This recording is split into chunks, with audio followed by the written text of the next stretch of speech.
Beleza, pessoal? Boa noite aí para vocês. Vamos começar aí a nossa aula de hoje, dando sequência sobre partida direta, né? Mas antes de dar sequência na partida direta, vamos falar agora algumas informações importantes, né, em que foram comentadas ontem pelos colegas que já conhecem a partida direta, né?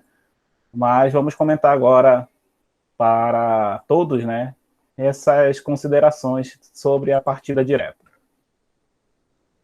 E uma dessas considerações que um dos colegas ontem perguntou se aonde, né, que a gente vai colocar algumas funções de proteção do motor elétrico, né? Primeiramente, vamos falar das proteções adicionais para motores elétricos,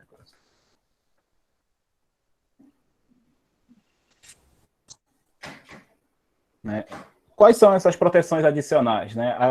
Deixa eu colocar aqui lateralmente, né, para ficar melhor.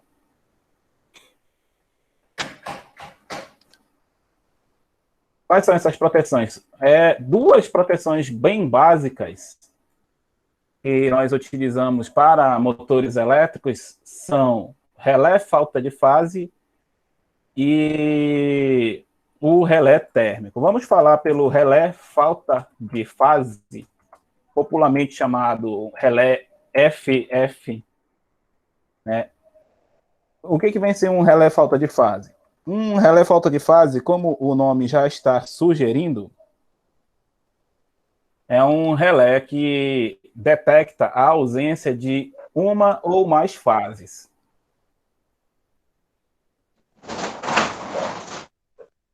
Deixa eu só verificar um colega aí que está com o áudio aberto, só para...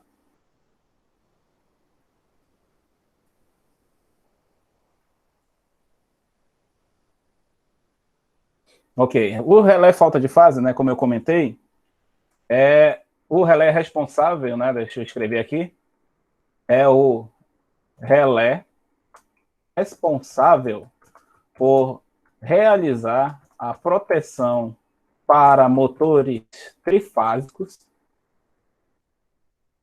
medindo, não é nem medindo, verificando a alimentação de entrada, se a mesma está adequada para o motor entrar em funcionamento. Então, o que o relé falta de fase ele vai fazer, né? O relé falta de fase ele se simila muito a um temporizador. Vou colocar uma imagem de um relé falta de fase aqui para vocês observarem.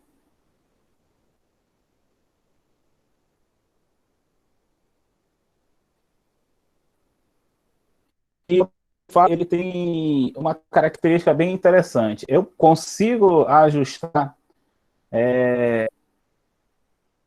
o relé falta de fase para ele verificar ausência de neutro, né, se for o caso, né? Imagina que você está trabalhando com um sistema trifásico onde você precise de monitoramento do neutro, né? Porque imagina a seguinte situação: se vocês ligarem um sistema fase neutro, duas fases, na verdade, com neutro, vamos imaginar a seguinte situação aqui, ó.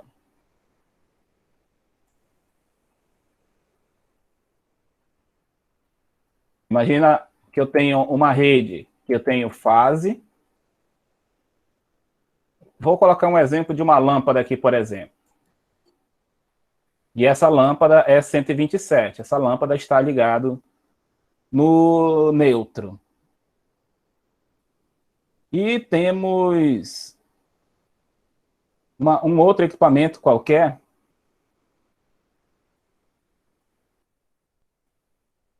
Vamos dizer que eu coloquei um chuveiro elétrico.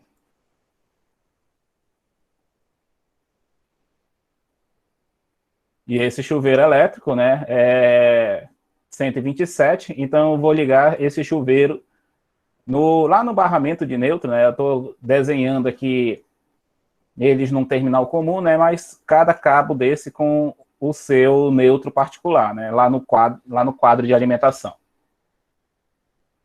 Se essa lâmpada, por mais que ela seja de 100 watts, e esse chuveiro for de 4.000, por exemplo,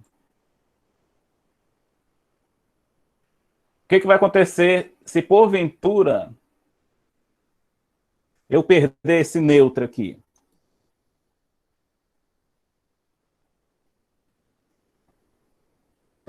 Se porventura eu perder este neutro, o que vai acontecer com essa lâmpada? Provavelmente, essa lâmpada ela vai primeiro queimar. E depois quem vai queimar vai ser o chuveiro elétrico, porque todos os dois são 127. E o que está acontecendo quando eu perco o neutro, né? O que eu vou ter é uma diferença de fase para fase, já que eu perdi o neutro, né? Então eu vou ter 220 volts aqui nessa situação. Por isso que em sistemas elétricos que utilizam neutro, alguns relés falta de fase habilitam essa opção aqui de você botar o neutro para ser monitorado. Ok? E como é que é essa representação? Quem é que faz essa proteção? Justamente um relé falta de fase, com opção de neutro. Então, como é que a gente representa, né, um relé falta de fase? O relé falta de fase nada mais é do que um dispositivo irá ser comandado, ou seja, a sua representação é similar a uma contactora, só que em vez de A1 e A2, né, nós não vamos ter A1 e A2 nessa representação. E nem serão dois terminais apenas. Serão, na verdade, 3 terminais, sendo que os 3, diferente de uma contactora, eles entram todos 3 por cima, pela parte superior.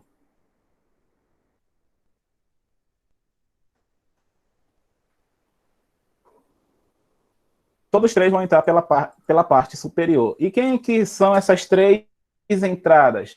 Justamente as minhas três fases, L1, L2 e L3. Então, se eu não tiver as 3 fases, esse relé, né, esse acionamento do relé, ele não funciona. E temos falta de fase para as tensões 220 e tensões 380. Ou seja, se eu estou utilizando fase e é 220, então eu tenho que comprar o relé fase para 220. Se o meu fase for 380, eu tenho que comprar efetivamente para esse tipo de tensão. E o que mais que eu vou ter num relé falta de fase? Justamente o meu comando, né? Porque se o meu relé nada mais é do que uma proteção adicional, aonde que essa proteção ela vai atuar? Ela vai atuar na minha linha de comando. Ela vai atuar na minha linha de comando, onde eu vou ter, novamente, um comutador. Eu vou ter um comutador, em que esse comutador vai depender justamente desse relé falta de fase. Ou seja, quando o meu relé falta de fase estiver desligado, ou seja, faltando uma fase, ele vai estar com seu terminal comum ligado ao aberto, é normal fechado. Então, nesse caso aqui, o terminal comum sempre vai receber o número 11 e o terminal fechado, número 12. O normal aberto vai receber 14. Ok? Então, quando um relé desse ligar, ele vai ligar entre 11 e 14. Quando ele não tiver as fases sendo acionadas, ele vai ligar no. Ele vai permanecer fechado no comando 11 e 12. Então, como que nós poderíamos inserir um relé falta de fase naquele comando que nós começamos a ver ontem, né? Vamos redesenhar.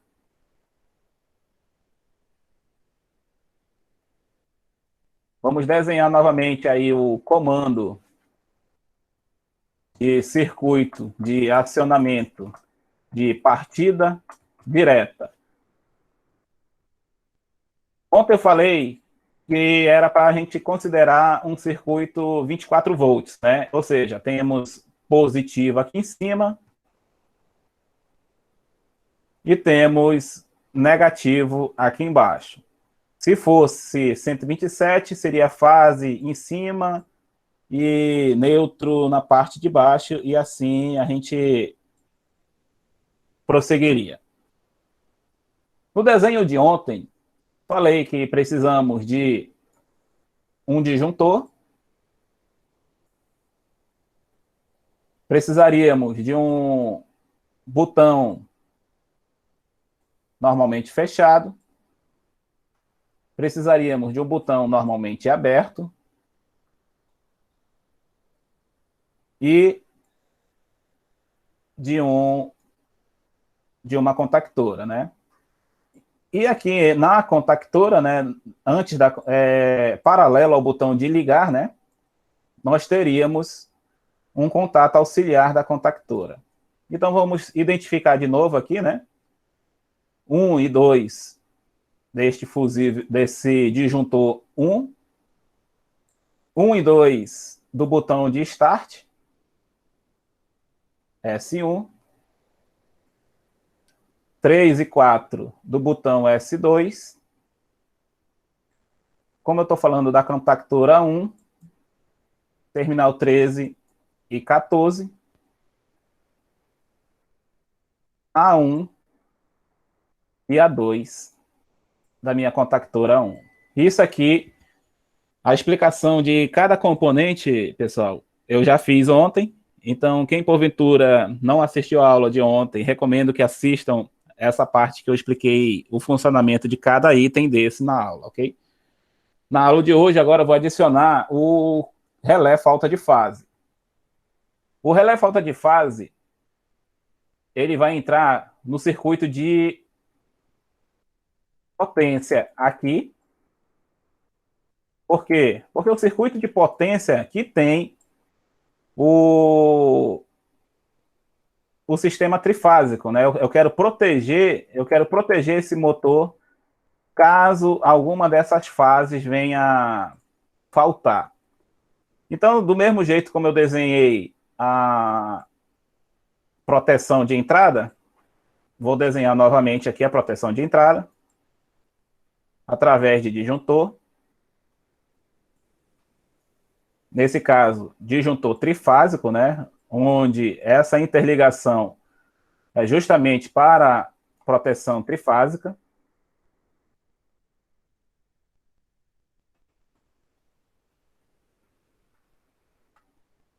O meu relé falta de fase, podemos desenhar ele logo aqui na frente, inicialmente aqui, ó.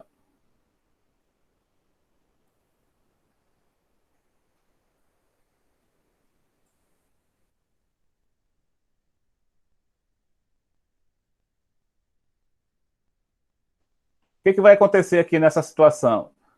Quando eu ligar esse disjuntor, esse relé, que está logo aqui na frente, ele vai identificar que eu estou alimentando o meu sistema, ou seja, eu tenho eu tenho contato do meu relé falta de fase sendo acionado quando este contato quando esse disjuntor, né, esse disjuntor trifásico F2 fechar. Então, deixa eu terminar de desenhar aqui. Ainda não falei do térmico, né, mas poderíamos desenhar o térmico aqui. Vou desenhar o térmico mais tarde para entender a explicação dele aí para vocês. Então, nós vamos ter os contatos da contactora, né? Daqui a pouco eu vou colocar o térmico, mas por enquanto vamos desenhar o nosso motor trifásico. Lembrando, né, que para as contactoras, né, fica opcional desenhar a bobina. E eu já falei para vocês que eu recomendo que vocês desenhem a bobina, que é para justamente lembrar, né, que essa bobina está interligando o meu circuito de potência com o meu circuito de comando. Ok, então vamos entender a lógica desse funcionamento aqui. Quando eu fechar F2, toda a alimentação trifásica desse sistema RST, né? Ou L1, L2, L3, tanto faz, depende da identificação que está sendo utilizada, vai ficar no aguardo do fechamento da contactora K1 para poder ligar esse motor. Porém, ao mesmo tempo, a informação que as três fases estão operando vão vir aqui para a bobina do relé falta de fase. Aonde que essa bobina, né, aonde que esse contato vai ser inserido aqui na minha linha de comando, né? Eu recomendo que quando vocês forem fazer comandos elétricos, tudo que envolva inicialmente proteção, né, seja inserido em sequência na proteção, para ter uma organização no comando de vocês, né? Então, recomendo que, por exemplo, o meu disjuntor está aqui em cima. Já estou até abrindo espaço aqui para inserir o comando que a gente vai colocar. Então, qual é a lógica, né, que tem que ter nessa linha de comando? Que o contato desse relé falta de fase que está bem aqui, ó, ele só feche, permitindo que eu ligue e desligue esse motor quando tiver a alimentação trifásica em cima dele. Então, o que eu vou fazer? Vou desenhar o meu contato comum, meu contato fechado bem aqui, e o meu contato aberto bem aqui. Então, o meu comum 11 está aqui, 12 está bem aqui, 14 está bem aqui. E vou identificar igual identifiquei lá no circuito de potência, KFF, né, para lembrar que é um relé falta de fase, 11 e 14. Vamos dar uma aproximada aqui. Por que eu desenhei dessa forma? Porque é o seguinte, quando esse disjuntor lá no circuito de potência, enquanto ele estiver aberto,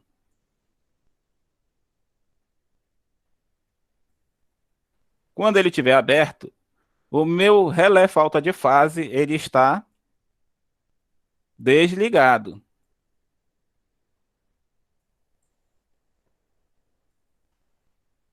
Ok? Então, com o disjuntor aberto e o relé falta de fase desligado, vamos voltar para o circuito de comando.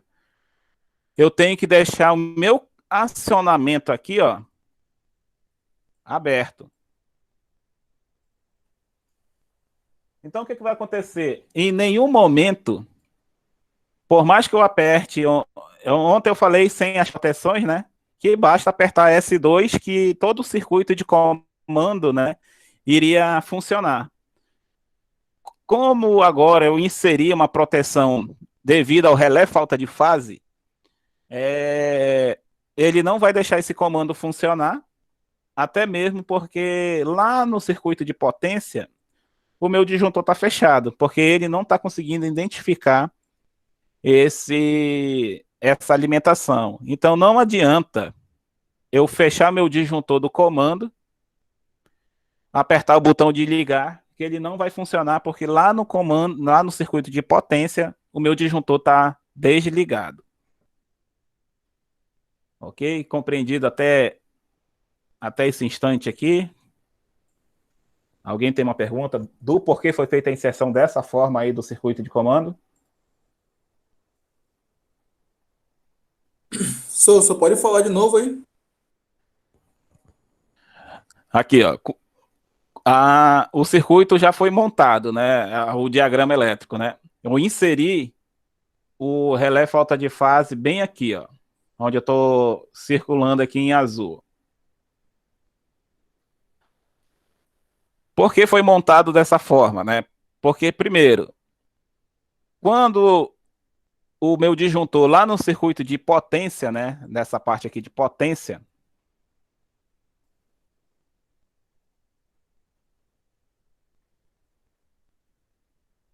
no meu circuito de potência, ele estiver aberto, significa que o meu relé de falta de fase vai estar desligado. Como o relé falta de fase, ele tem comum um contato normal fechado, e o meu contato normal fechado, que é representado aqui pelo terminal 12, ele não está ligado com ninguém no circuito de comando, significa que por mais que eu feche meu disjuntor F1 aqui em cima, eu não vou ter nada a alimentar aqui embaixo, ou seja, não adianta eu tentar ligar esse, porque o relé falta de fase está desligado lá no circuito de potência. Ao contrário do que agora a gente vai fazer, né? Por exemplo, agora eu vou fechar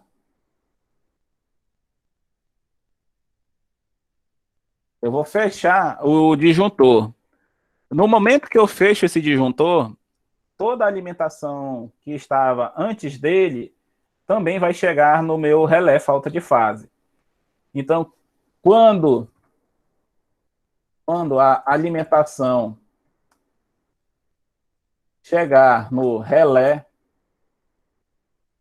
o mesmo ficará energizado. E é óbvio, né? Porque eu fechei o disjuntor, ele vai chegar aqui na contactora também, só não vai ligar o motor porque a contactora está aberta, porém ele vai energizar o relé falta de fase. Quando esse relé falta de fase estiver energizado, ele vai fazer o seguinte, ele vai sair do terminal 12 e ele vai fechar o contato com o terminal 14. E em vez de estar com o contato aberto agora, né? Vamos aproximar aqui para a gente entender. Ele vai mudar do terminal 12, o comum dele, para o terminal 14. Então, aqui nesse caso, ele vai ligar o circuito de comando. E o que vai faltar para ligar esse motor? Aí entra aquela explicação de ontem, né? Se esse comando do relé falta de fase vai sair daqui do 12 e vai fechar para o 14,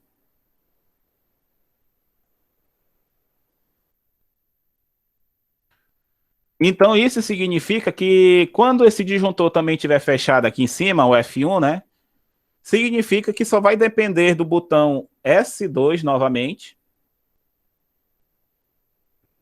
Só vai depender do botão S2, que é o botão de ligar, para que esse motor venha funcionar. Ou seja, quando eu apertar esse botão S2, ele vai fechar a contactora aqui, vai energizar o contato da bobina, né? Energizando esse contato, vai fechar aqui no 1314 e os terminais lá no circuito de potência também vão fechar. Então isso significa que quando eu apertar S2 com o relé falta de fase energizado, eu vou fazer esse motor girar, ele vai ficar rotacionando, ou seja, ele vai estar energizado a partir do momento que eu ligar através do botão S2 e quando o relé falta de fase também estiver energizado.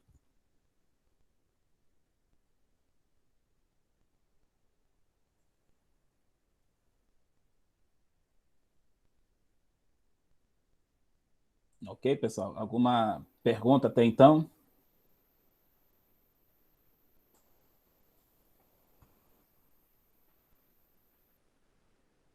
Ok, Agora tá de então, boa. Explicou bem melhor agora. beleza. Valeu. Ok, então, o que que vai... Agora vamos lá, vamos analisar o seguinte. Aconteceu algum problema aqui no circuito de potência, né, na alimentação dele, né? Então vamos dizer que a fase S, por algum motivo, ela abriu aqui nesse ponto aqui, ó.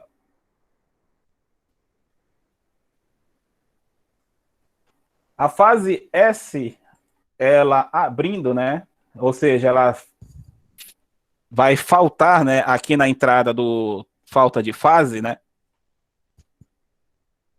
Ele vai fazer o quê? Por mais que o circuito de comando esteja fechado aqui, né, pela contactora K1 nos terminais auxiliares, o que que ela vai fazer? Ele vai fazer com que o contato 11 e 12 volte para a posição original. Ou seja, ele vai voltar a fechar para o terminal 12. Porque o que está acontecendo? Faltou apenas uma fase, esse contato aqui lá da falta de fase, ele deixa de estar ligado e vai para desligar. Se eu impeço o circuito de funcionar por falta de uma fase, então todo o comando que está aqui embaixo, ele volta a ficar desligado. Ou seja, basta faltar apenas uma fase aqui no falta de fase, que o motor elétrico, nesse caso aqui, ele vai parar de funcionar.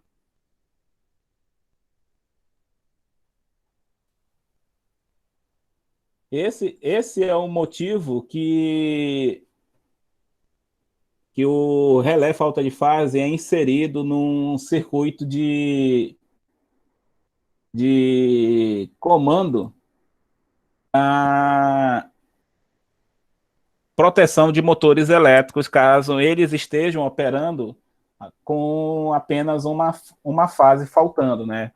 Qualquer motor elétrico que venha faltar uma fase, ele vai sobreaquecer e vai, com certeza, parar de funcionar em breve por causa da falta de uma fase.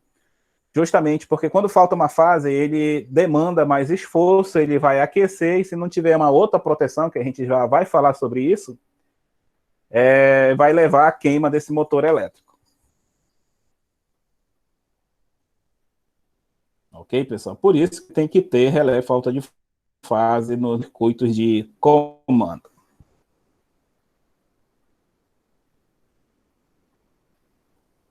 Ok? Alguém tem alguma pergunta agora?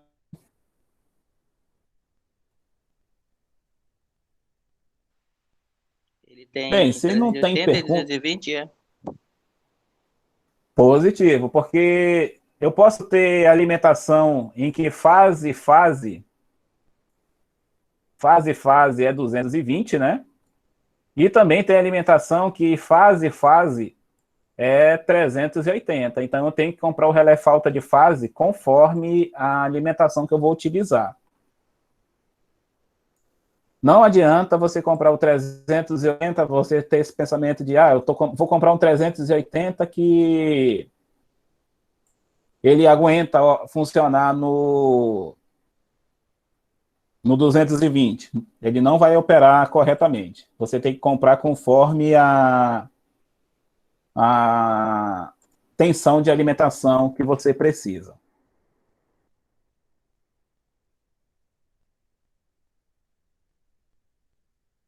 Ok? Mais alguém tem alguma pergunta?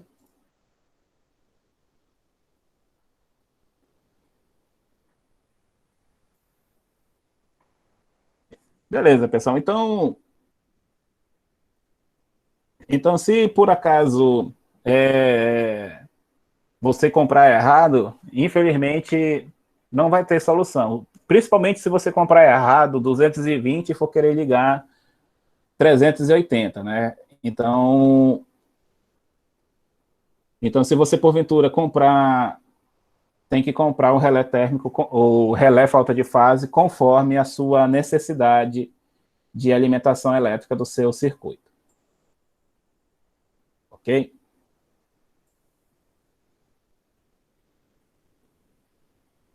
Positivo, professor. Isso mesmo. Vamos lá. Beleza. Então vamos agora falar sobre um segundo dispositivo, né, que é o voltado para a proteção, né? Eu comentei agora há pouco que se não tiver um relé falta de fase, né, o que vai acontecer com o motor? Pela falta dessa fase, ele vai começar a trabalhar de uma forma inadequada e vai começar a aquecer. Então, o relé térmico é justamente para esse tipo de proteção, onde nós vamos realizar a proteção elétrica do motor através de um relé que irá atuar em função do aquecimento dos condutores e fará atuar um comando interno ao relé, desarmando assim o circuito de comando, protegendo o motor. O motor não, eu vou colocar protegendo a carga, né? Porque eu tô falando muito motor, porque é o que a gente mais vai estar utilizando esse tipo de dispositivo, mas você pode utilizar um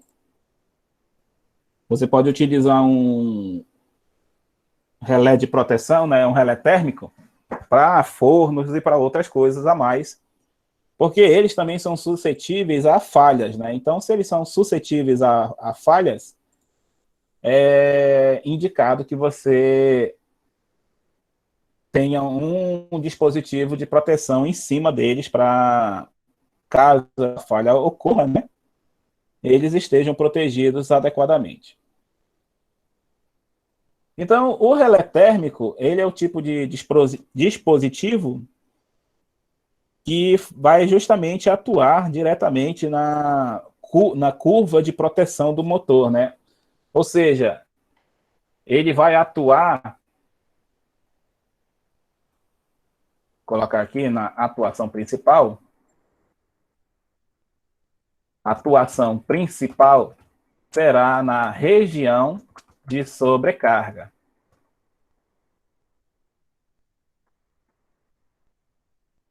Se porventura, lá em módulo de instalações, não foi falado sobre região de sobrecarga, eu vou precisar falar agora, se ninguém ou se porventura o professor não comentou sobre região de sobrecarga de disjuntores.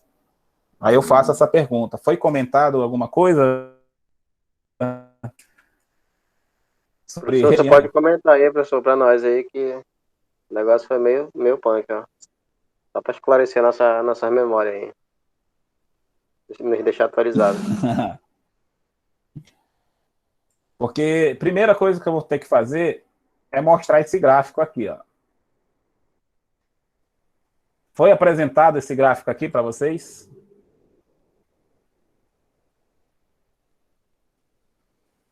Não, professor, não. Você pode passar em PDF para a gente imprimir ele. Isso é novidade. É novidade? Então, eu vou pegar primeiro aqui o gráfico sem as informações, porque esse gráfico aqui ele já está com as informações. Como eu quero explicar para vocês do zero, deixa eu pegar um outro gráfico aqui que está sem essas informações aqui. Só um minutinho, por favor.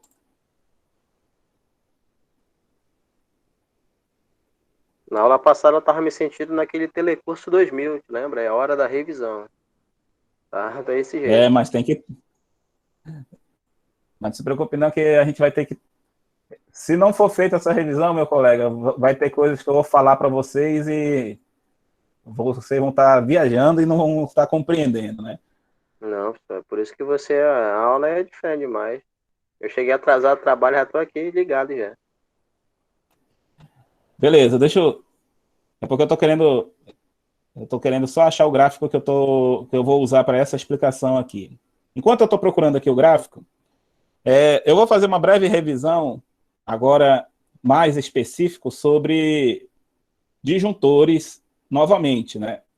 Por que disjuntores? Porque o disjuntor, né, ele é o elemento principal da nossa rede, tanto industrial, residencial, predial, não importa onde você estiver trabalhando aí futuramente aí na área. Mas o disjuntor, né, qual é a função básica de qualquer disjuntor? Fazer a proteção elétrica em duas situações. A primeira situação, que é a mais falada para todo mundo, é a situação de curto-circuito, né? A situação de curto-circuito, ela vai fazer com que o disjuntor desarme, como o nome está dizendo, numa situação de curto-circuito. Mas eu pergunto de vocês, o que é uma situação de curto-circuito? O que é curto-circuito, afinal de contas, para vocês aí?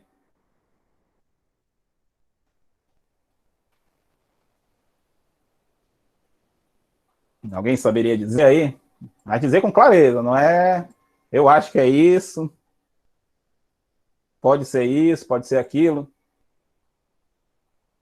Alguém saberia dizer qual é a diferença de um curto-circuito para uma sobrecarga?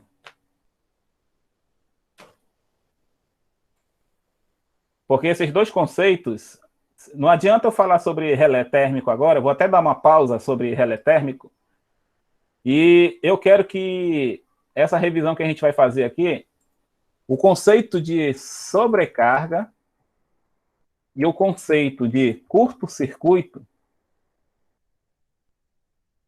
sejam entendidos e claros o suficiente. Eu posso dizer logo de cara, antes que alguém sugira essa situação, todas as duas situações desarmam o disjuntor. Todas as duas situações. A diferença é em que situação o disjuntor vai desarmar numa sobrecarga e em que situação o disjuntor vai desarmar num curto-circuito. Aí volta a pergunta que eu estou fazendo. Alguém saberia explicar a diferença de um, ou o que é um, ou o que é o outro? O curto-circuito é quando a corrente supera até 10 vezes o valor da corrente nominal. Mas por que 10 vezes? Ele só vai ultrapassar. Mas por que 10? Da onde saiu esse 10? Esse que é o problema. E o que é a sobrecarga? É quando ele atingir, no máximo 10 vezes. E se você me disser que quando atinge, quando supera 10 vezes, não seria a mesma coisa? Atingir é ultrapassar.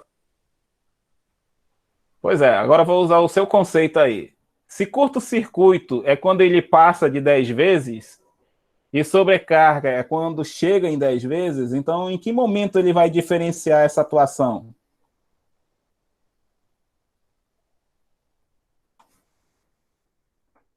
Agora pegou. Então vamos entender aí essa diferença aí. Primeira coisa que a gente tem que entender é o seguinte: na aula, acho que foi segunda-feira ou foi sexta-feira, que eu comentei o seguinte, que todo disjuntor ele tem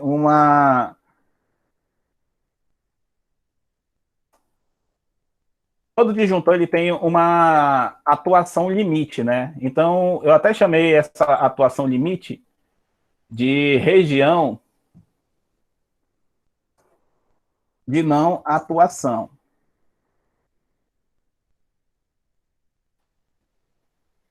Eu chamei isso de região de não atuação. E o que é essa região de não atuação?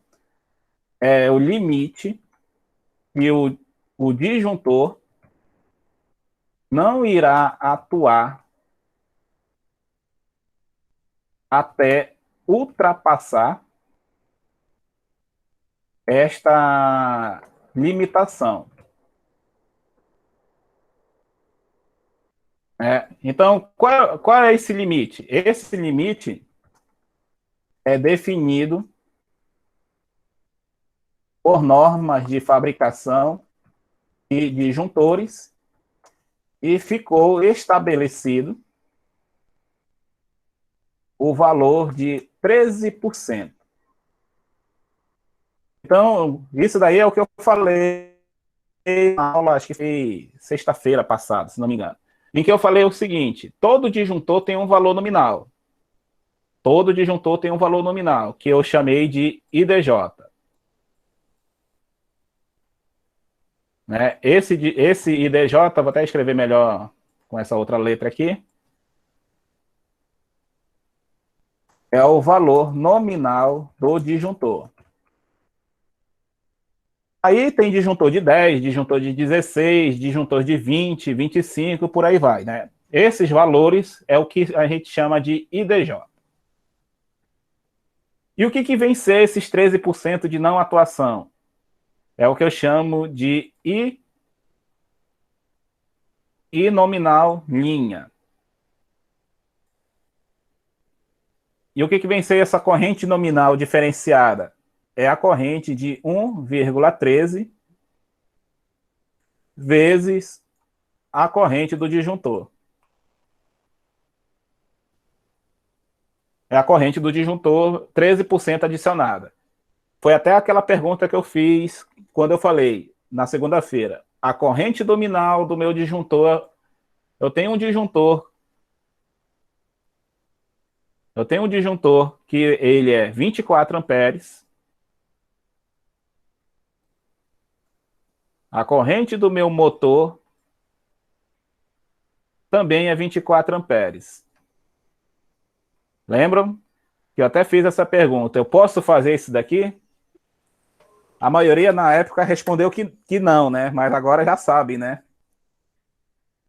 Porque eu posso fazer essa situação, né? Porque a corrente do motor é 24 amperes. O meu disjuntor só vai começar a pensar, né, em desarmar com 13% a mais, ou seja, com 27,12 amperes. Então, mesmo que eu tenha uma corrente de 24 amperes, esse disjuntor de 24 só vai desarmar lá para os seus 27 amperes. Ok? Tranquilo essa parte aí, né? Aí, vamos começar a falar agora sobre a curva do disjuntor. Todo disjuntor, pessoal, ele tem uma curva de atuação, onde existe a atuação por sobrecarga e existe uma atuação por curto-circuito. Vamos entender a de curto-circuito, que foi a que eu já expliquei indiretamente para vocês. Corrente de curto-circuito é toda corrente é a corrente que ultrapassa, não é nem uma corrente que ultrapassa, é a corrente exigida pelo alimentador, ou seja, pela carga, na verdade. Ou seja, vamos dizer que eu liguei um motor em curto-circuito. Quando eu ligo esse motor que está em curto-circuito, ele vai exigir, né, porque ele é a carga, ele vai exigir uma corrente pela carga e apresenta altos valores e exigem do disjuntor um desarme imediato.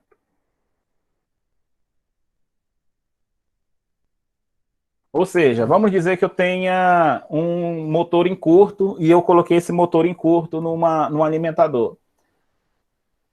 Ele vai exigir uma carga, uma corrente elétrica muito elevada e eu preciso que essa corrente seja desarmada de forma imediata. Imediata pelo disjuntor. Esses valores de desarmes, colega, que foi a pergunta, por que 10 vezes? Não é 10 vezes somente. A corrente de curto-circuito para disjuntor, ele vai depender de um fatorzinho que eu vou chamar agora apenas de K, multiplicado pela corrente do disjuntor. Esse fator K vai ser multiplicado por 3, multiplicado por 5, multiplicado por 10, vezes 10.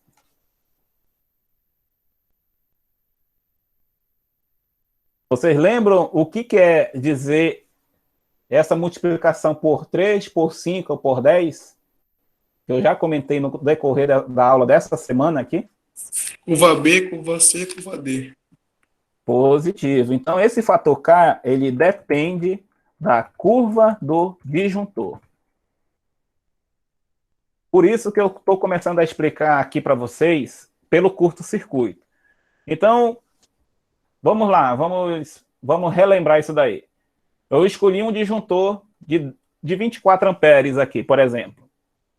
A curva de não atuação desse disjuntor é de até 27 amperes. Se esse disjuntor for curva B, é 24 vezes 3. Então, eu tenho um limite de 72 amperes para a curva B, 120 para a curva C e 240 de curva D. Então, o curto-circuito para um disjuntor curva B é esse limite de 3 vezes ao valor do disjuntor. Então, o que é um curto-circuito para o nosso disjuntor de 24 amperes? Qualquer corrente maior que 70 amperes. Isso aqui, para um disjuntor curva B de 24 amperes, já é considerado um curto-circuito. Vocês lembram do exercício de motores que eu falei assim, qual seria a melhor curva para um determinado motor? Lá eu mostrei que era a curva B, né, por exemplo. Em outros motores eu coloquei curva D. E lembro naqueles motores que eu coloquei, olha, se for D, se for curva D e eu colocar um curva C, o que vai acontecer? Ele desarmaria imediatamente, né? Por exemplo, vou até colocar aqui embaixo aqui para a gente compreender o que eu estou falando. Vamos supor um disjuntor de 10 amperes. Se ele for um curva C, esse 10 amperes é no máximo 50 a sua atuação. Se for um curva D, é 10 vezes. Então, ele vai ser 100 amperes. Se eu tenho um motor, por exemplo, que a corrente de partida dele... Por isso que eu pedi para vocês observarem corrente nominal e calcular a corrente de partida. Se essa corrente de partida desse motor for 80, qual é a curva que eu tenho que escolher? A curva está óbvia, né? Tem que ser curva D. Tem que ser curva D, porque a curva D, ela possui uma limitação de 100 amperes. Então, nesse caso, 100 amperes é maior do que 80. E nesse caso aqui, esse disjuntor não vai desarmar com esses 100 amperes. Agora, se vocês observarem e eu colocar curva C, 50 amperes, não é maior do que 80. Então, para esse disjuntor curva C, qualquer corrente acima de 50 amperes, é considerada uma corrente de curto-circuito. Então, esse motor que eu estou colocando como exemplo de 80, vamos dizer que eu tenho um motor que a partida dele é 80 amperes. Eu estou colocando um disjuntor curva C, em que o limite dele é 50. Esses 80 amperes entra num conceito aqui, ó. É a corrente, até repetir aqui, né?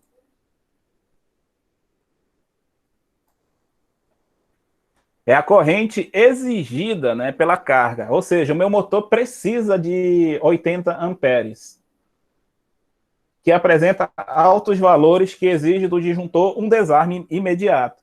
Então, se é 80 amperes, é uma alta corrente exigida pela carga, mas essa corrente está fora do normal, o disjuntor vai entender como curto-circuito e vai desarmar.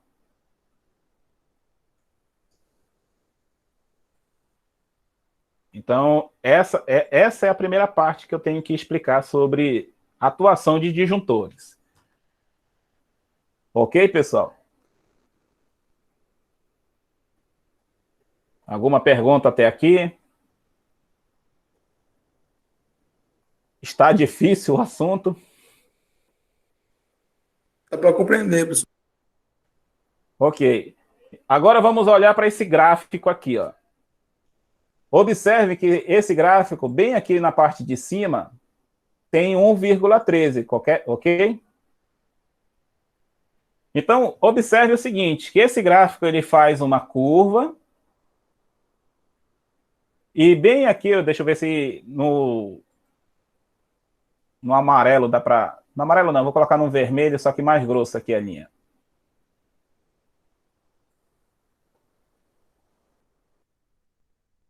Observe bem aqui aonde eu estou colocando em vermelho,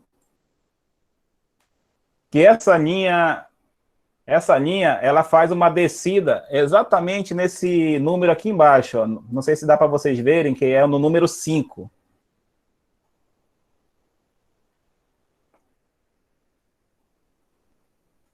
Se não estiver dando para ver, eu vou colocar lá no grupo do WhatsApp depois.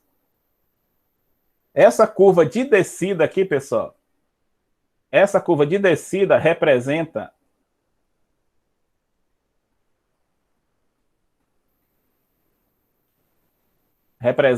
a atuação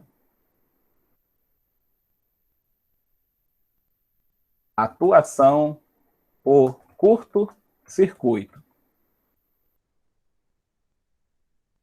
Então, esse momento de descida aqui dessa curva, não sei se está dando para ver aí. Tá sim, professor. Tá dando sim para ver. Beleza. Essa curva de atuação na descida é o que a gente chama de curto-circuito. Podem ver que ele desceu na direção do número 5. Então, esse disjuntor, esse gráfico que eu estou mostrando aqui, é um disjuntor de atuação curva C. Porque a curva de atuação dele, ou seja, a descida desse disjuntor, é exatamente no ponto de descida de 5 vezes a nominal. Vou colocar um segundo gráfico só para vocês compararem aqui, ó.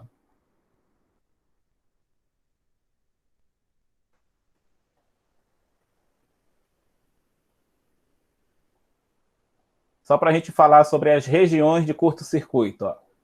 Podem ver nesse gráfico aqui, ó, que há uma curva de descida aqui no número 3. Ó.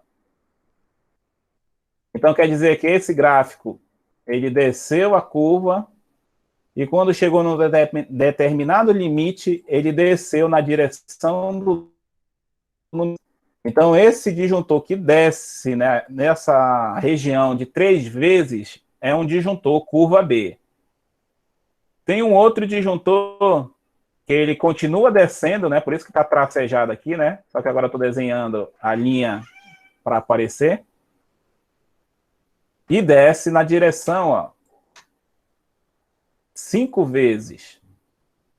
Então, esse disjuntor que desce aqui, a curva, né, que desce aqui no 5 vezes é um disjuntor curva C. O que desce mais um pouquinho aqui, região de atuação para disjuntor de curva D. Tá? Então, quando vocês verem um gráfico desse tipo aqui, a descida, né, quer dizer o tipo de curva. Se ele descer no número 3, ele é um curva B. Se ele descer no 5, é curva C. Se ele descer no 10, ele é curva D.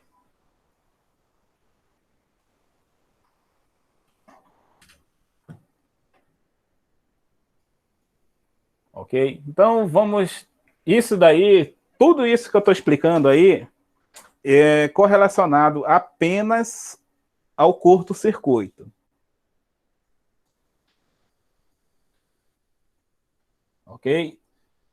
Vamos passar agora... Vou pegar um gráfico agora sem informação, né? E vamos falar agora sobre a região de sobrecarga. Aqui na região de sobrecarga, vou aumentar o gráfico, porque vai ser interessante eu utilizar esse gráfico um pouco mais alargado aqui. Então, vamos falar agora sobre a região de sobrecarga. Essa revisão de sobrecarga vai ser fundamental para a questão do entendimento do relé térmico. O que vem ser a região de sobrecarga? É uma região que o disjuntor ele não vai desarmar imediatamente. É a região onde o disjuntor não irá desarmar imediatamente.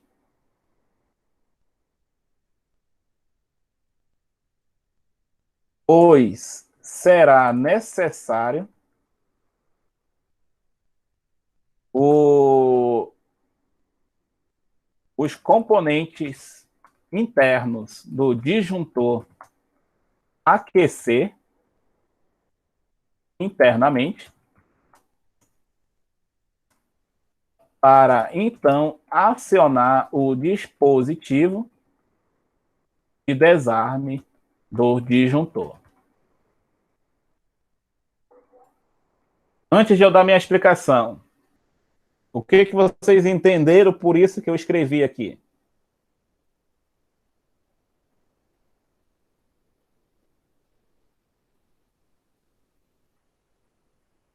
Escrevi que é a região onde o disjuntor não irá atuar imediatamente, né, pois é necessário o aquecimento do interno dos disjuntores, né, ou seja, dos componentes internos dele. Quem aqui, vou fazer uma pergunta bem interessante. Quem aqui que já trabalha na área, ou por curiosidade, já trocou um disjuntor só porque ele terminou de desarmar e você viu que ele estava quente? Alguém já trocou um disjuntor por esse motivo? Só porque ele estava quente?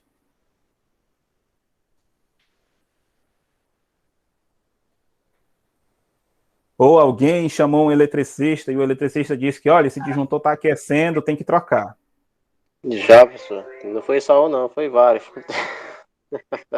Agora não, né? Já tem um pouco mais de entendimento, já não dá mais pra fazer essas graças, não. Então, meus colegas, para início de conversa, né, a região de sobrecarga, se você não entender bem como ela funciona, ela vai fazer você errar e você vai errar fazendo gol de meio do campo ainda, né? Vai fazer você errar bonito. Porque é o seguinte, é a região, primeiro que é a região onde o disjuntor ele não vai desarmar imediatamente. Então, se ele não vai desarmar, né? Se ele não desarma imediatamente, se não ocorre o desarme imediato, isso significa que ele irá depender de um determinado tempo para então poder desarmar. Então, isso significa, pessoal, que primeiro, a região de sobrecarga ela depende de um tempo. Isso daqui é a primeira observação que a gente tem que ter em mente. Segunda coisa que a região de sobrecarga ela pode levar a conclusões erradas. Ela é necessário que os componentes internos do disjuntor aqueçam. Então, outra coisa que pode levar a uma interpretação errada. Tá? Eu estou falando do disjuntor aqui, pessoal, mas a mesma coisa que eu estou falando do disjuntor já vale para o relé térmico. Por isso que eu precisei fazer essa revisão aqui. Então, ele precisa que o disjuntor aqueça. Então, para o correto funcionamento da função de sobrecarga do disjuntor, é necessário o aquecimento de um conjunto chamado bimetálico.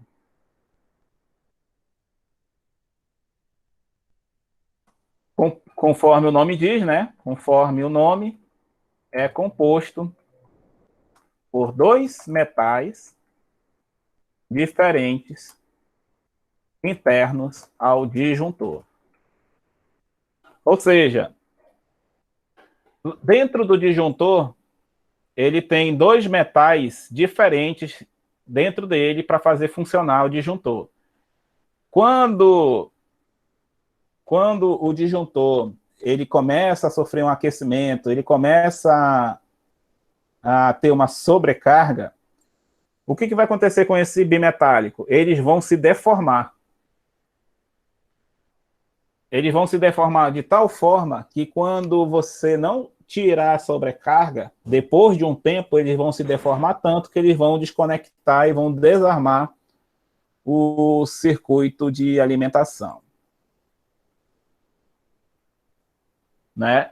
Então, com essas duas explicações iniciais aqui, que ele não desarma imediato e que ele precisa aquecer, então, qual é o erro característico de uma sobrecarga numa troca de disjuntor? É você achar que o disjuntor está com problema porque, primeiro, ele aqueceu. Então, todo disjuntor, senhores, começa funcionando por aquecimento. Então, se o disjuntor aqueceu e depois de um tempo ele desarmou, isso não é problema, senhores. É problema real e é o funcionamento normal do disjuntor. Olha aqui o conceito da sobrecarga, só para a gente relembrar aqui, ó. É a corrente exigida pela carga que apresenta altos valores, ou seja, ele exige um desarme imediato. Por isso que aqui na região de sobrecarga, de curto-circuito, desculpem, ele tem uma curva de queda imediata. Chegou nessa curva, ele manda desarmar o disjuntor imediatamente. Então, o curto-circuito, é claro, o curto-circuito ele vai aquecer o disjuntor, mas o desarme no curto-circuito é na hora, ele desarma imediatamente.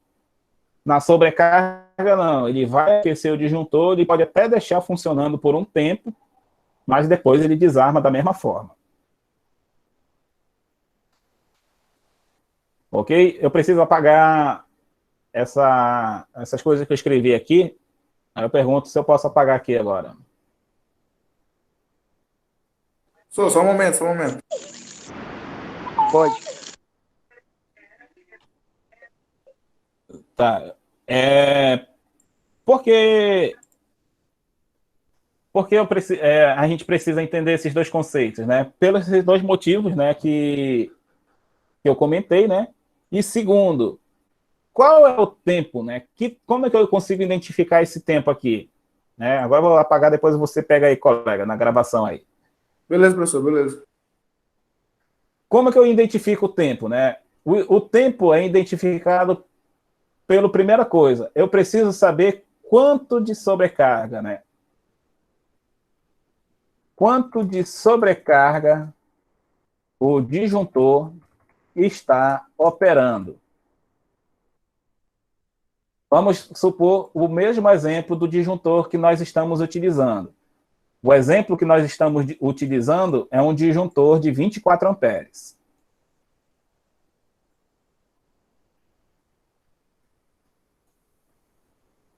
Vamos dizer, e aqui, né, pelo gráfico, ele é um curva C, né? Então, já sabemos que se porventura é um curto-circuito, né?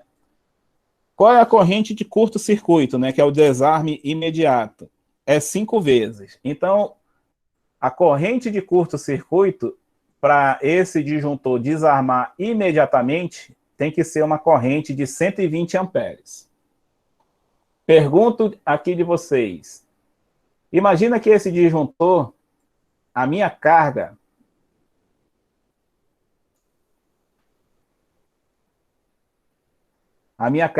está com 40.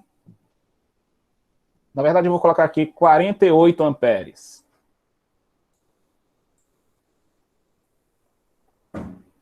Pergunto de vocês, alguém tem ideia de como calcula esse tempo de desarme desse disjuntor?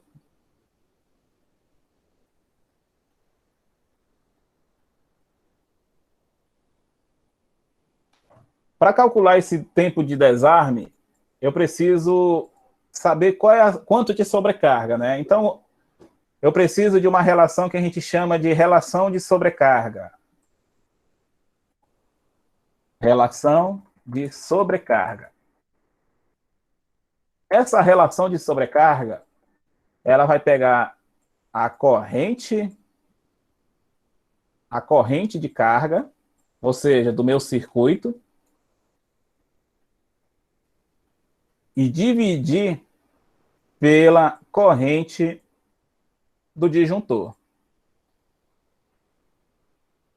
Beleza, se eu tenho o valor da minha corrente de carga, que aqui é 48, e o meu disjuntor é um disjuntor de 24, então 48 dividido por 24, eu vou achar o número 2, que é a minha relação de sobrecarga. Aonde que eu vou utilizar esse 2? Vocês estão observando, vou dar uma aproximada bem aqui, ó, que nessa parte aqui de baixo, ó, está escrito corrente, né? Aqui esse gráfico está chamando IN, mas na verdade, vou até apagar aqui,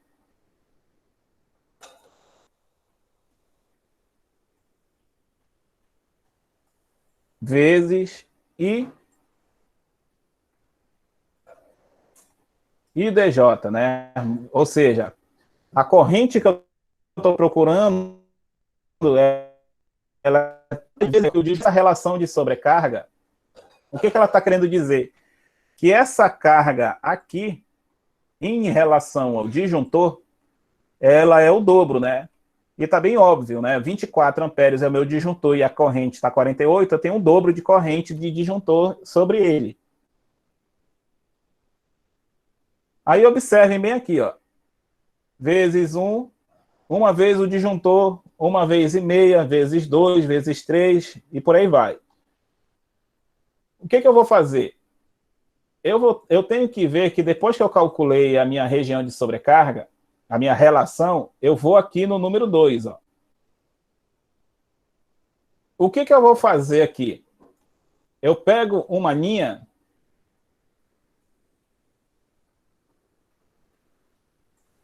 e vou subir uma linha até ela tocar nessa curva aqui de baixo, ó, na direção onde está o número 2. Porque essa parte aqui de baixo, essa parte aqui de baixo desse gráfico, a minha relação de sobrecarga. Então, o número que eu achei a minha relação de sobrecarga, eu achei 2. Então, eu vou procurar o número 2 aqui na minha relação de sobrecarga nesse gráfico, aqui nessa parte de baixo. Tranquilos? Bem, essa parte inicial acho que está bem tranquila aí da relação de sobrecarga.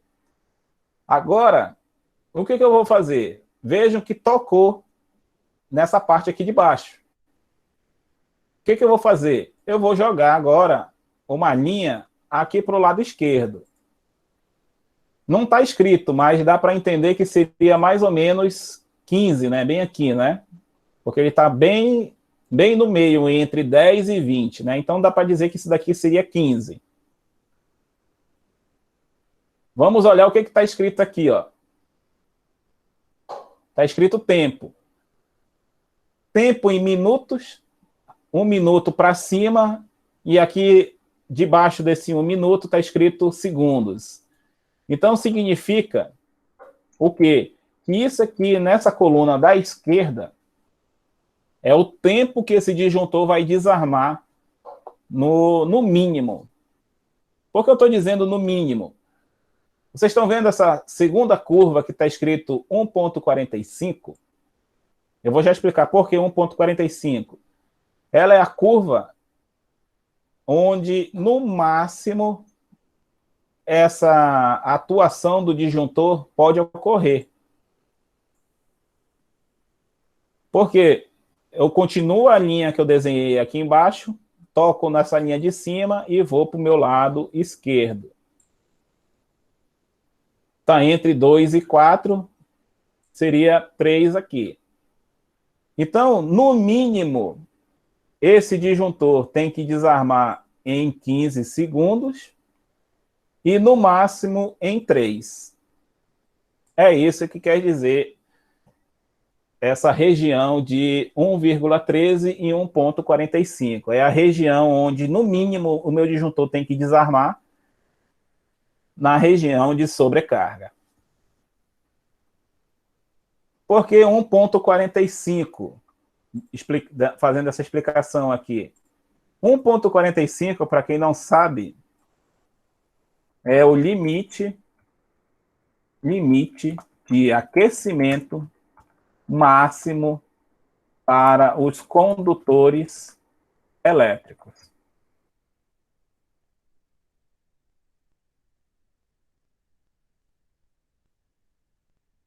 Então, vamos recapitular aí. Quanto tempo, né? Quanto de sobrecarga o disjuntor está operando, né? Eu tenho uma carga de 48, né? 48 amperes.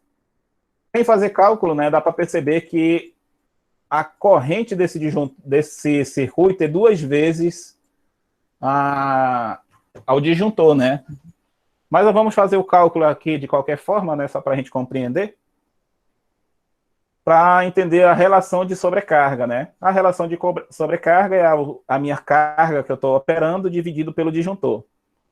48 dividido por 24, 2. Esse 2 é a minha relação de sobrecarga, que eu vou olhar aqui no gráfico, aqui embaixo. Qual é o tempo que... Bem, o tempo mínimo, como que eu vou achar? Tocando no gráfico, na curva de baixo, nessa curva inferior, e jogando para o lado esquerdo. Então, esse disjuntor, no mínimo,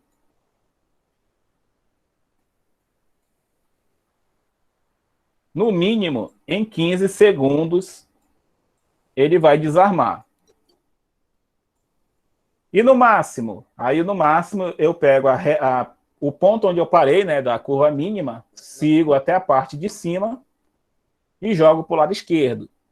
E vou encontrar mais ou menos 3, né? Não está escrito 3, mas dá para entender que é no 3. Então, no máximo, em 3 minutos, esse disjuntor vai desarmar. É isso que quer dizer curva de sobrecarga.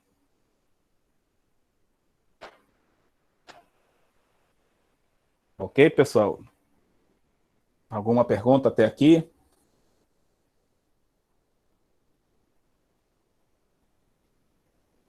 Não, até agora tá de boa, professor. Deu para compreender legal. Beleza, então. Mais uma informação aqui. Agora eu vou explicar por que o desarme é imediato nas curvas de curto-circuito. Porque eu já expliquei, né, que curto-circuito, né, para esse disjuntor de 24 amperes, vai ser 120. Vou fazer um segundo exemplo aqui. Vou apagar essa corrente aqui de carga.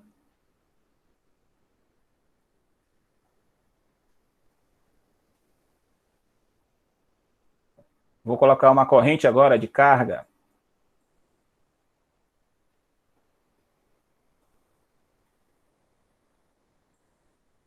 Cento e 32 amperes. Eu já falei que lá no curto-circuito, né, se eu ultrapasso a corrente máxima do disjuntor, eu já falei que ele desarma instantaneamente. Mas dá para encontrar também esse valor de desarme aí no gráfico. Vamos fazer aí a relação de sobrecarga, né? A relação de sobrecarga é essa corrente de carga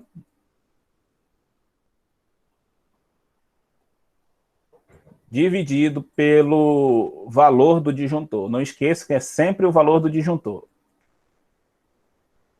Então, fazendo essa divisão, 132 dividido por 5,5, 5,5 não, já coloquei, foi a resposta, né, que eu fiz o cálculo aqui.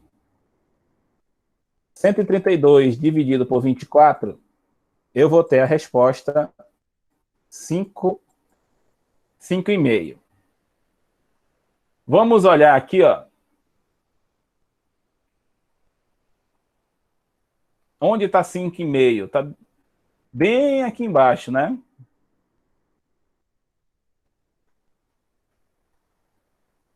Fazendo o mesmo procedimento,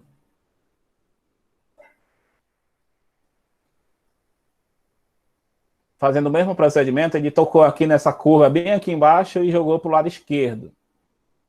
Então, o tempo, ó, não dá nem para definir, né? Mas vou colocar bem aqui, ó. O tempo de desarme desse disjuntor, 0,0... Não dá nem para dizer 15 direito, né? Mas vamos colocar 15 aí.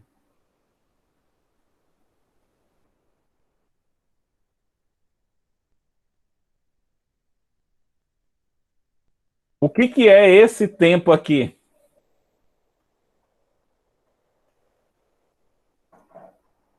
Dá para perceber pelo menos esse tempo que passou aí? 0,015 segundos?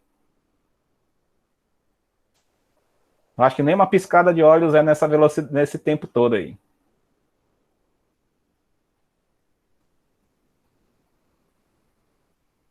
Ou seja, é considerado praticamente um desarme instantâneo, né? Não tem nem chance de a gente conseguir observar um desarme desse.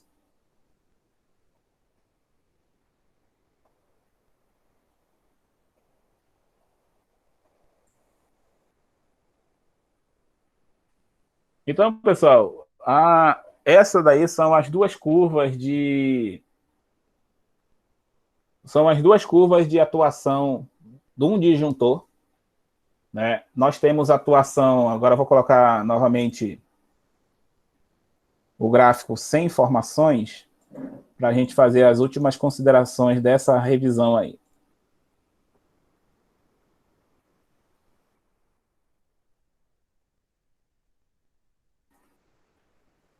nós vamos ter duas regiões, né? Na verdade, temos várias regiões aqui, mas vamos falar sobre as principais que eu fiz aqui nessa revisão.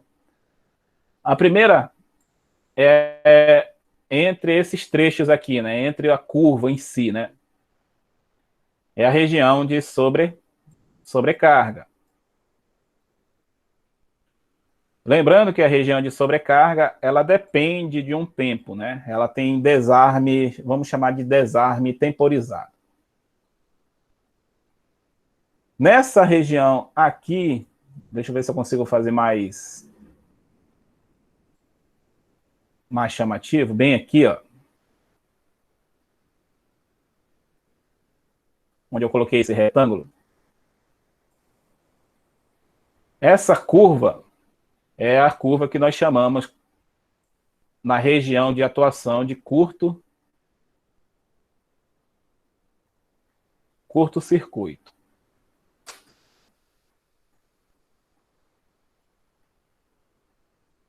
Nessa outra região que eu vou colocar bem aqui, ó,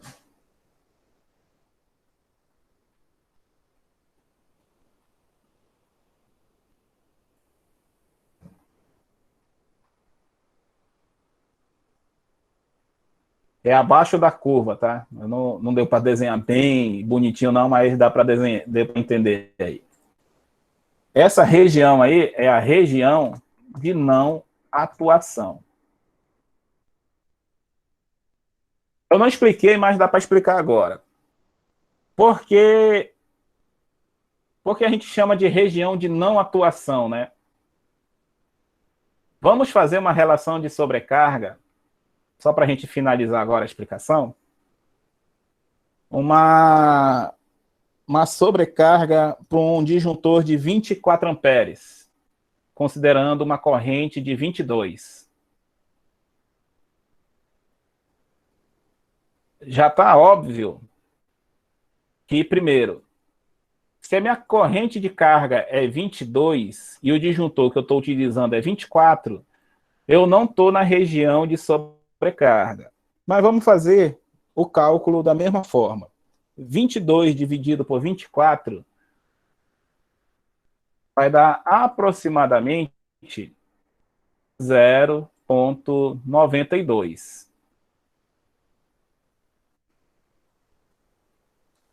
0,92 não chega nem ser 1, né? Esse gráfico aqui, ele não tem nem a região antes do 1.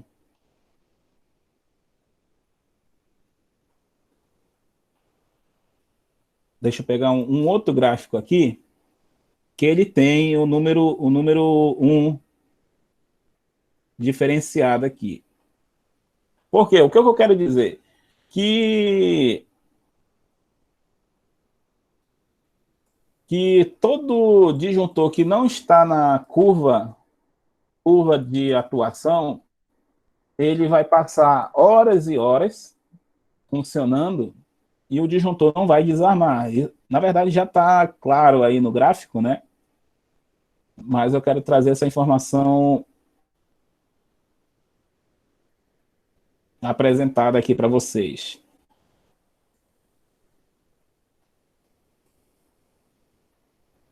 E, infelizmente, eu não estou conseguindo achar. Mas vamos... Depois eu coloco esse gráfico aí. Mas o que quer dizer aqui? Vejam que antes de... Até mesmo... Vamos considerar aqui nessa linha 1, né? Vamos considerar esse 0,91 como 1. Ele nem toca aqui no gráfico, ó. Ele nem toca aqui. E quanto mais alto for esse gráfico, né, ele acabou aqui nos 50 minutos, mas quanto mais alto for esse gráfico, quer dizer que essa curva nunca vai tocar na região de sobrecarga. Então, quer dizer o seguinte, que toda essa região antes dessa curva, ele não vai deixar o disjuntor desarmar. Então, não adianta você fazer esse cálculo de sobrecarga para valores abaixo do disjuntor, porque ele já está mostrando que ele não está na sobrecarga. Ok? Então, temos essas três regiões. Essa região onde a sobrecarga atua, que é esta aqui. a região de curto-circuito e a região de não atuação. As outras regiões é região que a gente chama região de operação nominal do disjuntor. E onde que entra, só para a gente concluir, e onde que entra tudo isso, o relé térmico? O relé térmico, ele também tem uma curva. E essa curva de atuação, ela depende justamente, deixa eu apagar aqui,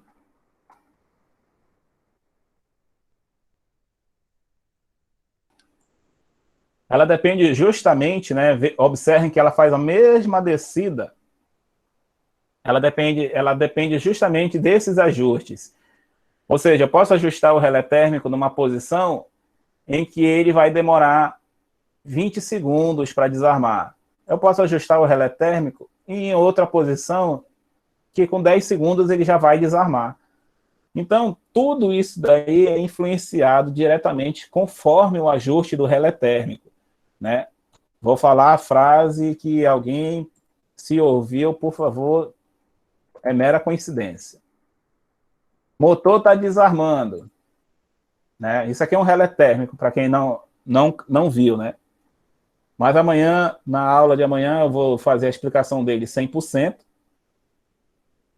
Foi necessária essa revisão de ajuste, né? De conceito, né? E eu vou fazer um exercício em cima desse conceito para justamente a gente verificar se foi compreendido esses conceitos que eu expliquei hoje. Aí, o que eu já observei muito? O motor está desarmando. Pega, vai lá no relé térmico, faz só um leve ajuste e aumenta o ajuste dele. Aí, em vez de desarmando, o motor queimou de vez. Por quê? Porque essa curva de atuação, né? O que eu fiz? Se eu estou ajustado, por exemplo, meu motor tem que desarmar com 4 segundos de anormalidade. Eu fiz o ajuste pequenininho, né? O ajuste técnico. Aí o cara ainda diz, olha, resolvi, nunca mais desarmou. Mas quando ele desarmou foi porque o motor pegou fogo e o disjuntor desarmou. Por quê?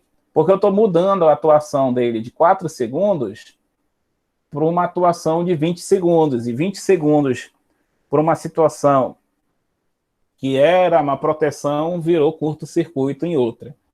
Então, o ajuste do relé térmico ele é fundamental compreender essas curvas de atuação. Eu expliquei a curva de atuação curto-circuito e sobrecarga do disjuntor, mas a região de sobrecarga é a mesma explicação para essa atuação aqui.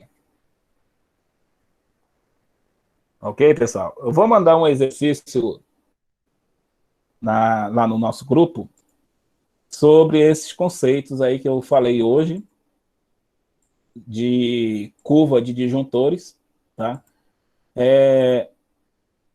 Infelizmente, essa semana estou muito atarefado, não estou conseguindo tempo de corrigir 100% as provas ainda. Então, eu tinha prometido para hoje a correção das provas, vou deixar para amanhã novamente. E peço sua paciência aí, que assim que possível eu já libero as notas para cada um de vocês. Alguns já me perguntaram no privado qual foi a nota, mas eu ainda não terminei de corrigir ainda. Ok, pessoal? Professor, já pode fazer de novo? Eu acho que tem um monte errado. Não, se você apagar sua mensagem lá da prova, meu colega, e eu não tiver corrigido, ainda vou pôr 0 ainda, porque você apagou, hein? Mas isso não, professor. Depois que a gente começa a estudar, o negócio pega, né? Rapaz. E uma particularidade aqui, né? Eu tento explicar o melhor possível, né? Eu sei que a aula online é um pouco cansativo, né? Foi até o que a gente comentou no primeiro dia, né? Começar às 6 e vai até 9h30 da noite, né? Eu sei que isso é muito cansativo, então eu prefiro fazer 1h30. Pelo tempo máximo de explicação que eu fiz aqui foi 1h50. Mas eu tento fazer a melhor explicação possível para quando vocês chegarem no exercício, tentarem resolver de forma autônoma, né? Para fazer o complemento das horas das aulas, né? Mas tem que ter tanto o acompanhamento das aulas que eu estou explicando aqui, como o acompanhamento pelos exercícios, né? Que é justamente fazendo os exercícios que as dúvidas de vocês vão aparecer e a gente continua explicando, tirando essas dúvidas no decorrer das nossas aulas. Ok, pessoal? Vou interromper aqui a gravação e